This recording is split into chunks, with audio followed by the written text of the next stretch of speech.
모든 영상에 소개하는 내용들은 각자의 판단에 맡깁니다.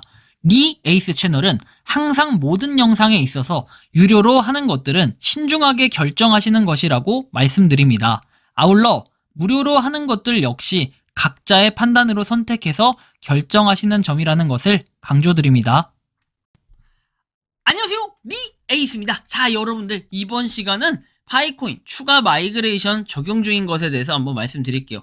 일단 현재 또 많은 사람들이 파이코인 인증이 됐다, 뭐 KYC 인증이 되고, 그리고 지금 마이그레이션이 됐다, 뭐 이런 분들이 좀 속속히 드러나고 있는데, 아무래도 그렇다 보니까 굉장히 또 응원을 할 수밖에 없고 좋아할 수밖에 없는 이런 상황이다. 뭐 우리는 당연히 기다린 코인이라고 해서 나쁘게만 보고 있을 수도 있어요. 당연히 지치고 힘들겠죠. 근데 이제 여러 가지로 파이코인은 매일매일 다루지 않아야 될 이유가 없을 만큼 매일매일 좋은 소식들이 나와요. 근데 이 좋은 소식이 제 입장에서 무한긍정이라 좋은 소식이 아니라 실제로 다양한 소식들이 나온다는 거죠. 다양한 소식들. 그래서 이제 제가 지금 처음에 앞쪽에서 이제 다뤄드릴 부분은 코인에 대한 시황 뭐 이런 것들 그냥 몇 개 좀 다뤄드리고, 그 이후에 이제 파이코인에 대한 내용들을 설명을 해드릴 거예요. 어떻게 보면 우리가 좀 파이코인이 아니라 그 외에 코인 시장의 움직임을 좀 알아야 되는 이유는 아무래도 이 코인이 영향을 아예 안 받을 수는 없다, 이런 거예요. 현재 이 비트코인의 가격을 보면은 나옵니다. 4천만 원을 좀 뚫으려고 노력을 했다가 다시 3,600만 원까지 내려왔어요. 어떻게 보면은 며칠 전 아니죠. 그렇죠. 며칠 전 불과 한 달 전만 하더라도 4천만 원을 찍었는데 한 달 사이에 10%가 떨어졌다. 이것은 또 어떻게 보면 상당히 큰 게 아닐까 싶어요. 대장이 10%가 떨어졌다. 이건 크죠, 그죠? 이런 부분에 또 해석을 해볼 수가 있겠고, 또 이런 내용들이 있어요. G7 정상회담 앞두고 재무장관들 암호화폐 규제 논의. 아무래도 이제 가격이 좀 떨어지고 지지부진한 이유가 규제라든지 또 금리 인상 뭐 이런 것들 관련한 것들이 영향을 아예 안 받진 않아요. 그쵸? 그래서 이렇게 좀 규제가 되다 보면은 또 곤란한 한 차례에 뭔가 좀 갈등이라기보다는 좀 지지부진함을 겪을 수가 있는데, 자, G20 의장국의 인도는 전 세계적으로 조율된 암호화폐 규칙을 추진 중이다 해가지고, 뭐 시타라만 인도 재무장관은 향후 글로벌 암호화폐 규범에 대해서 IMF와 그 다음에 FSB가 공동으로 작성한 새로운 종합보고서를 기반으로 할 것이다 라고 해서 G7 역시 FSB가 정한 표준을 따를 예정이다 라고 돼 있죠. 오는 7월까지 FSB의 높은 수준의 권고안이 마무리되기를 기대한다 라고 해가지고, FSB의 권고안 그리고 SSB가 수립한 표준 지침과 일치한다라는 발표문을 밝혔다라고 합니다. 자, 트래블룰 글로벌 이행을 가속하기 위해서 FATF 자금 세탁 방지 기구의 노력을 지지한다라고 얘기를 합니다. 자, 그 얘기는 이제는 뭔가 불법적인 자금 세탁을 할 수 있는 이런 것을 좀 방지하기 위해서 뭔가 안전장치를 하나씩 만들어 간다. 반대로 얘기하면은 뭐 코인을 그냥 하시는 분들한테는 규제가 너무 심해지는 거 아니냐, 또 이렇게 해석을 해볼 수도 있을 것 같은데, 그런 차원에서 볼 때는 우리 파이코인은 뭐예요? KYC 인증이라는 걸 받죠. 그러다 보니까 좀 이런 차원이 시각이 좀 다를 수가 있겠네요. 그죠? 참고하시고, 한편 또 갠슬러는 암호화폐 규칙이 이미 존재한다며 규제 모호에 대한 주장을 반박했다. 크립토만 피어스 위원은 규제 체계가 없다고 엇박자가 났다라고 하는데, 자, 보시면은 SEC가 시적절한 집행을 하고 있다라고 강조를 했고, 갠슬러는 또 새로운 기술이라고 해서 공공정책에 부합하지 않을 이유는 없다라고 하면서 플랫폼에서 증권으로 간주되는 자산을 보유한 암호화폐 기업도 규정을 준수해야 된다라고 밝혔다고 합니다. 그리고 뭐 여기 보면 암호화폐 시장이 탈중앙화돼 있다는 것은 잘못된 이야기라며 대부분 웹사이트와 경영팀이 존재를 하고 고객 자금을 받아 이를 혼용하는 사업 모델이라고 설명을 했는데, 이거 보세요. 파이코인은 여기에 해당이 되냐라고 봤을 때 KYC도 하고 또 자금을 받아서 투자하고 이런 개념은 아니다 보니까 좀 모호한 부분들이 있고, 어떻게 보면 지금 나와 있는 코인들과 좀 비교해 봤을 때는 지금 나와 있는 코인들은 이제 이런 거에 좀 해당이 되겠지만 파이코인은 여기에 해당이 좀 안 되는 동떨어진 느낌이 있다라는 거. 어떻게 보면 그래서 파이코인이 좀 더 좋을 수도 있겠다라는 생각이 좀 드는 거죠. 자, 오늘 새벽에 마이그레이션이 완료됐대요. 야, 지갑으로 옮겨진 걸 30분 전에 확인. 기분이 좋네요. 하하. 굉장히 축하드립니다. 뭐 이렇게 순차적으로 되고 있다라는 거. 저도 마이그레이션 통과되었네요. 너무 기쁘네요. 3년 넘게 채굴 했는데 3년 락업이 돼 있지만 그래도 기분이 좋습니다. 이제부터 지갑 관리에 철저히 하겠습니다 해서 뭐 이렇게 두 분이 올려주셨습니다. 자, 그런 의미에서 저도 한번 도전을 해볼 겁니다. 어떤 도전? 자, KYC 인증 혹시 알아요? 될지도. 자, 한번 도전 가볼게요. 자, 오늘도 그래도 혹시 모르니까 한번 지갑 인증을 해보도록 하죠. 자, KYC 파이 눌러가지고 혹시나 지금 상황에서 이게 풀린다 그러면은 기적과 성공을 이뤄낸 거 아니겠습니까? 그래서 한번 살펴는 보도록 하죠. 자, 데이터를 가져오는 중입니다. 오늘도 좀 걸리는데 만약에 이 상태에서 성공이 된다 그러면 진짜 기적적인 일이 발생을 한 거예요. 노드에 대한 문제는 생겼지만 KYC는 된다. 야, 이런 기적적인 이런 게 근데 생길 리가 없죠. 지금 여기 뭐 투명한 거 보이죠 하면 뭔가 이 좋지 않은 이 모습을 볼 수 있는데 역시 오늘도 그냥 안 됐다라고 좀 봐야 될 것 같아요. 제가 지금 목 상태가 많이 안 좋아요. 안 되네. 안 돼. 자, 넘어가고 일단 지문 인식 해보겠습니다. 자, 역시나 아무것도 안 떠요. 자, 지금 이런 상태다라는 거 정도 인지를 하면 좋을 것 같습니다. 자, 넘어갈게요. 뭐 사실 KYC 인증이 안 된 게 뭐 그렇게 특이한 경우는 아니죠. 하지만 저렇게 남들도 되는데 나만 안 된다 하면은 좀 속상한 부분이 있을 수도 있겠지만 제가 직접 산 증인입니다. 안 되는 경우도 있지만 되는 경우도 있다. 그렇기 때문에 우리가 안 된다고 속상해하거나 의기소침해할 필요 없다. 나만 안 되는 거 아니다. 403 오류 맨날 물어봐요. 근데 403 오류는 어때요? 그냥 안 되는 게 맞아요. 지금 안 되는 건데 그걸 굳이 되게끔 안 되는 걸 되게 하라. 할 수도 없는 거고요. 그냥 기다리시면 된다라고 여러 번 강조를 드려도 매일매일 지금 댓글에 달려요. 그래서 좀 아쉬운 부분이 있고. 자, 다음 넘어가 볼게요. 자, 다음입니다. 어쨌든 요런 지금 해외에서의 노력을 보면은 뭐 31만 4,159달러. 사실 이 부분이 저도 그렇게 달갑지는 않아요.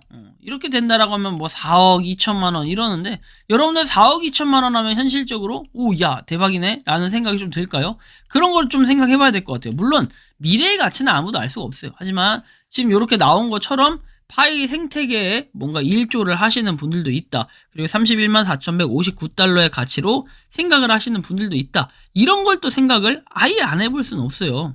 근데 이제 이걸 가지고 뭐 어쩌고 저쩌고 또 뒤에서 막 셜라셜라 영어 하시는 분들이 계시는데 그런 분들도 그냥 본인들이 한번 해봐요. 본인들이 직접 알아보고 하다 보면은 실제로 진짜 31만 4,159달러의 거래가 되는 것들이 있긴 합니다.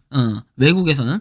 근데 이제 그걸 가지고 부정할 수는 없는 거잖아요. 이제 우리나라의 정서에 맞춰서 볼 때는 이것이 진짜 잘못됐다라고 생각할 수도 있는데 물론 저는 31만 4,159달러를 지지하거나 CCV라고 해서 그런 사람들을 지지하는 건 아니에요. 하지만 이렇게 지금 뭐 결제가 되고 있다. 이것은 이제 물론 작년 거긴 해요. 자, 움직임을 보면 작년에 이렇게 했고 실제로 이런 식으로 뭔가 거래했다라고 해서 명세표를 뽑고 사람들이 모여서 사진을 찍고 있고 이런 게 있어요. 그렇죠? 이게 다 조작이다 라고 할 수도 없고 실제로 나중에 한번 제가 영상을 보여드릴게요. 정말 무슨 파이에 대한 축제 이런 것들 실제로 그런 게 있었냐? 있어. 그래서 그걸 제가 보여드릴 거고 아무튼 이렇다라는 거. 현재는 이제 우리나라에서 거의 좀 최고의 가격으로 치고 있는 파이 공인중개사 사무소 파이 결제 안내에 대해서 한번 보면은 이제 어저께도 제가 올려드렸어요. 특보로 해서 빠르게 아마 누구보다 빠르게 올려드렸는데 자 보면 파이 공인중개사 사무소에서 이런 식으로 나와 있고 파이 공인중개사 사무소 같은 경우에는 이렇게 현금 50% 파이 50% 비율로 1파이당 100만원이라고 되어 있습니다. 오픈넷 전까지래요. 우리가 생각해볼 이제 여지가 좀 있는 게 뭐냐면 이제 오픈넷 전까지라고 했어요. 그러면 오픈넷이라는 거는 오픈 메인넷. 우리가 누구나 다 파이코인이 이렇게 됐을 때 좀 바뀐다라는 거겠죠. 우리가 이런 부분을 좀 생각을 해봐야 되는데 여기도 그런 명확하게 내용이 좀 안 써 있어요. 근데 안 써 있는 것 같았는데 여기 써 있네. 공인중개사 보수. 이게 약간 복비 같은 거죠. 그리고 경매 컨설팅 보수 관련이라고 되어 있습니다. 자, 결국에는 우리가 쉽게 얘기해서 상담 비용 요렇게 좀 생각을 해보면 되겠죠. 여기서 얘기하는 이 공인중개사 보수라는 게 어떤 거냐면 우리가 그냥 중개수수료라고 생각하시면 돼요. 거창하게 제가 복비라고 얘기를 했는데 중개수수료가 이런 거예요. 5천만 원 미만일 때는 한도액 25만 원, 80만 원, 없음, 뭐 20만 원, 30만 원에서 구간별로 내는 이런 것들이 있잖아요. 이런 수수료 이런 것들을 의미하는 거예요. 현실적으로 여러분들이 보면 아시겠지만 이제 이것은 이제 오피스텔 뭐 이런 것들을 얘기하는 거고, 그다음에 1000분의 9 이내에서 뭐 중개업자 뭐 이런 식으로 내용이 나오죠. 그래서 우리가 상환요율이나 이런 걸 봤을 때 뭐 보통은 한 몇 억짜리 집 이런 걸 했을 때는 몇백만 원 정도 나가요. 뭐 쉽게 얘기해서 진짜 뭐랄까, 여기에 사용할 수 있는 현실적인 인원이 제한이 돼 있다라는 거. 왜? 자, 보면 일단 첫 번째, 보통은 파이 공인중개사 사무소가 수원에 있기 때문에 우리가 포커스는 수원, 주거하고 계신 분들 위주가 될 거예요. 그죠? 두 번째, 뭐 경매 컨설팅 얘기하는데, 뭐 경매 컨설팅을 받는 거, 컨설팅이라든지 아니면 공인중개사 보수도 받으려면은 요거에 대한 게 이루어져야 돼. 뭐가? 파이에 대한 결제 이런 것들이 당연히 이루어져야 되는데, 이게 이루어지려면 전제 조건은 상담을 받는다든지 아니면 실제로 집 이거를 갖다가 했을 때, 집을 갖다가 여기서 했을 때 복비를 내야 할 때 라는 거죠. 그러면 이런 인원이 과연 몇 명이나 될까? 수원에 살면서 컨설팅 보수를 받아야 되는데, 세 번째 뭐? 파이코인이 있어야 되고, 파이코인이 뭐다? 여기서 마이그레이션이 오픈 메인넷 되기 전에 된 사람이 있어야 된다. 그러니까 결국에는 수원에 거주하고 계신 분들이 아니면 굳이 이제 수원으로 이사를 갈 계획이 있어야 된다. 뭐 요런 대략적으로 그냥 제가 이제 뭐 다 그런 건 아니겠지만 역시 요런 부분들이 좀 있어야 된다. 근데 수원으로 이사하려면 어때요? 이사할 수 있는 이런 돈이 좀 있어야겠죠. 이런 것들을 또 고려를 안 할 수는 없다라는 거죠. 물론 이제 그 환산할 때는 뭐랄까, 아파트라든지 우리 주택이나 이런 것들은 뭐예요? 이 원이 아니라 억 단위가 보통 많죠. 억 단위로 환산을 했을 때 일정 퍼센트를 유지하려고 하면은 그냥 최대 한번 볼까요? 제가 이걸 지표를 조금 애매하게 잡은 걸 수도 있는데, 수원의 경우에는 한 10억 정도 되는 정말 의리의리한 우아한 집을 우리가 구매한다라는 가정을 해봅시다. 왜냐면 제가 이제 수원이라고 해서 특정 지역 무시하고 그런 게 아니에요. 왜냐, 이 부동산이나 이 금액적인 부분으로 봤을 때 서울에서는 10억이라고 하면은 그렇게 큰 평수를 살 수는 없는 것 같아요. 제가 맞다면은 제가 잘 몰라서 그럴 수도 있지만, 제가 맞다면 한 20에서 30평 정도의 집을, 한 20평, 30평까지는 아니다, 한 20평대의 집을 마련을 할 수가 있지 않을까 싶어요. 10억 정도 가지고 있을 때 매매로. 수원에서는 한 30평대에서 40평대 정도는 운이 좋으면 구할 수도 있지 않을까, 이런 생각을 좀 해보는 겁니다. 물론 이게 잘못될 수도 있어요. 잘못된 얘기일 수도 있는데 제가 알기론 그래요 좀.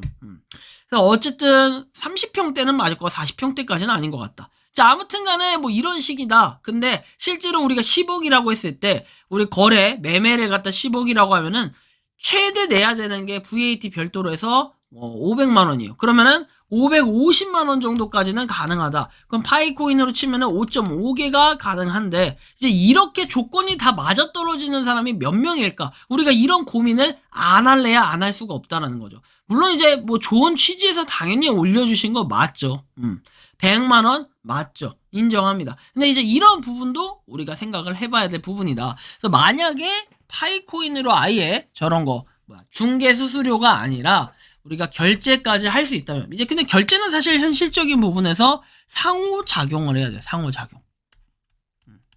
상호작용이라는 게 뭐냐면 보통 매매를 하거나, 그죠? 매매를 하거나 아니면 전세를 하거나 뭐 이럴 때 보면은 이 살려는 사람, 새로 이사를 가려는 사람과 그다음에 세를 내주려는 사람 또는 판매를 하려는 사람이 상호작용을 해서 여기서 이제 현금으로 보통 이루어지겠죠. 근데 중간에 중개사가 끼고, 그죠? 결국에는 현금을 요구하는 경우가 많아요. 그렇죠? 당연히 현금이지. 근데 여기서 파이코인을 요구한다? 받아들이는 사람이 어떻게 받아들이느냐, 그리고 이렇게 줄라는 사람이 어떤 식으로 주느냐, 이런 인식 차이도 분명히 있을 거고, 그러다 보니까 당연히 공인중개사 이제 분들 입장에서는 어때요? 당연히 중개수수료, 자기가 받아야 되는 것들만 이렇게 받겠다 라고 얘기를 하는 거죠. 물론 아까 전에 잘못 설명한 게 550이라고 했을 때 10억 기준 550이면은 50%만 가능하다고 했으니까 한 225만원 정도는 현금으로 받고 나머지 뭐 2.25개의 파이, 2.25 파이죠. 2.25 파이는 어때요? 파이로 받는다. 이렇게 또 개념을 지을 수가 있네요. 자, 아무튼 간에 좀 참고를 하시면 좋겠고, 여기에 해당되는 사람들이 얼마나 있을까, 이런 생각은 좀 가져볼 필요는 있겠다. 하지만 일단은 100만원 그 자체의 의미를 우리는 둬야 될 필요가 있겠고, 저런 생태계를 응원해줄 필요가 있겠다. 왜? 100만원이라는 금액이 작은 금액이 아니기 때문에, 1파이당 100만원이라면 굉장히 큰 금액이기 때문에, 그렇죠. 우리나라의 정서상으로 봤을 때는 그런 것 같아요. 지금 보면 대부분 분들이 뭐 평균적으로 5만원 전후로 이렇게 하고 있기 때문에 우리가 이런 부분을 고려해보면은 파이코인 생태계를 위해서는 어떻게 보면 선두주자에 있는 분이 아니실까, 개인적으로 좀 이런 생각이 듭니다. 여러분들이 생각하는 파이코인은 어떠십니까? 자유롭게 의견을 댓글로 남겨주시면 좋겠습니다. 이번 영상은 여기서 마치는 걸로 하겠고요. 도움이 되셨다면 구독과 좋아요, 알림 설정 부탁드리겠습니다. 파이코인을 채굴하고 계시는 많은 분들, 그리고 파이코인 생태계를 노력하시는 모든 파이오니어 분들, 오늘도 파이팅 하시기 바랍니다. 에이스였습니다. 감사합니다. 평소에 궁금하셨지만 내가 시도해보기 어렵거나 시간 낭비하고 싶진 않고 새로운 제보를 해주실 분들께서는 아래의 주소로 메일을 보내주시면 제가 해결해드리겠습니다. 단톡방은 유튜브 검색창에 소통창구를 개설했습니다를 검색해주셔서 확인하시면 됩니다. 아울러 채널 멤버십 가입 시 다양한 혜택을 누리실 수 있으니 참고해주시기 바랍니다. 시청해주셔서 감사합니다.